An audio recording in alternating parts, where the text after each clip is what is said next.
ചൂരൽമലക്കാരുടെ മുഖങ്ങൾ പോർട്രേറ്റ് ചെയ്ത് ഉപജീവനം നടത്തിയിരുന്ന വിഷ്ണുവിന് കൈത്താങ്ങായി റിപ്പോർട്ടർ വാർത്ത. വിഷ്ണുവിന് മേപ്പാടിയിൽ കട തുറക്കാൻ ആവശ്യമായ സഹായം ചെയ്യുമെന്ന് fresh cut organic MD Shibu Devadath ഉറപ്പു നൽകി.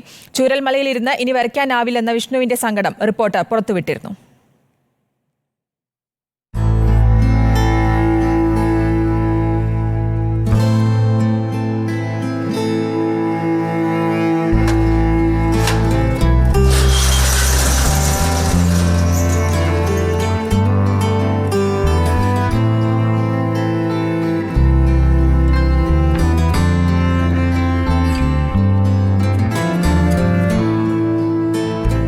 ചൂരൽമലക്കാരുടെ മുഖങ്ങൾ വരച്ച ഉപജീവനം നടത്തിയിരുന്ന വിഷ്ണുവിന്റെ ചിത്രങ്ങളും പെൻസിൽ പോയിന്റ് എന്ന സ്റ്റുഡിയോയും റിപ്പോർട്ടർ വാർത്തയിലൂടെ പുറം ലോകം കണ്ടു.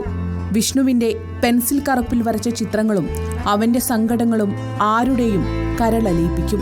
ഈ കൂട്ടത്തിലുള്ളൊക്കെ എൻ്റെ ഫ്രണ്ട്സ് തന്നെയാണ്. ഫ്രണ്ട്സിനെ കുറേ പേര് കിട്ടിയില്ല. ഇതിലിപ്പോൾ ഫോട്ടോ ഉള്ളത് വിഷ്ണുവിനെ കിട്ടിയിട്ടില്ല. വിഷ്ണുവിൻ്റെ ഫാമിലിയിലെ എല്ലാവരും പോയി. വിഷ്ണുവിൻ്റെ അവൻ തന്നെ വരപ്പിച്ച അത് വരച്ചിട്ട് 2 മാസമായി. എൻ്റെ ഒരു ഫോട്ടോ കടക്കട്ടറ അങ്ങനെ വരപ്പിച്ചതാണ്. വിഷ്ണുവിന്റെ കഴിവിനുതകുന്ന തുടർ ജീവിതത്തിന് മേപ്പാടിയിൽ സ്റ്റുഡിയോ സജ്ജീകരിക്കാൻ വാർത്തയെ തുടർന്ന് ഷിബു ദേവദത്ത് തയ്യാറായി. ന്യൂസ് കണ്ട് വിഷ്ണു നല്ല കഴിവുള്ള ഒരു ആർട്ടിസ്റ്റാണ്.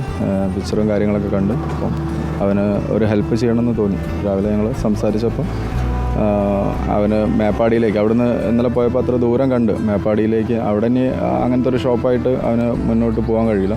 അപ്പോൾ മേപ്പാടി ടൗണിൽ അവന് ഒരു ഷോപ്പും മുന്നോട്ടുള്ള അവന് ഉപജീവനത്തിന് വേണ്ടിയിട്ട് ഒരു ഷോപ്പും കാര്യങ്ങളും ചെയ്തു കൊടുക്കാൻ വിചാരിച്ചു. ദുരന്തത്തിന്റെ നടുക്കം മാറാത്ത വിഷ്ണു ഉപജീവനത്തിനുള്ള കൈത്താങ്ങിന് നന്ദി അറിയിച്ചു. എന്തായാലും ഷിബുവിന്റെ ഒരു സഹായം അത് താങ്കൾ സ്വീകരിക്കാം. മേപ്പാടിയിൽ ഒരു കടയിട്ട് തരും കേട്ടോ ഷിബു. Thank you Shibu. ഞങ്ങളുടെ പ്രതിനിധി രഞ്ജിത്തുമായിട്ട് ബന്ധപ്പെടും. രഞ്ജിത്ത് വിഷ്ണുവുമായിട്ട് ബന്ധപ്പെടും. വിഷ്ണുവിനെ പോലെ ചൂരൽമലയിലെ ധാരാളം ചെറുപ്പക്കാർ ഉപജീവന സാധ്യതകൾ അടഞ്ഞ് ആശങ്കകളോടെ ക്യാമ്പിൽ കഴിയുന്നുണ്ട്. അവരെ കൂടി നാം കൈപിടിച്ചുയർത്തണം. റിപ്പോർട്ടർ, കോഴിക്കോട്.